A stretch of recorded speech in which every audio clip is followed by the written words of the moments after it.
Motivational গল্প। নম্রতা এক মহৎ গুণ।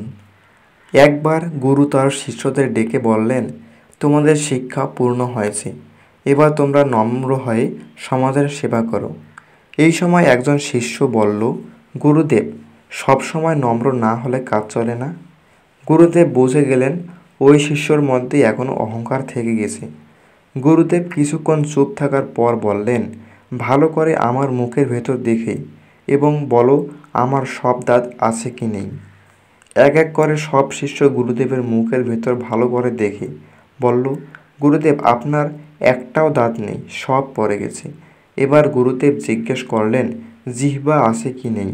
এবার সব শিষ্য ভাবলেন গুরুদেব মজা করেছেন। তারা বলল, জিহ্বা মৃত্যুর আগে পর্যন্ত সবার সঙ্গেই থাকে।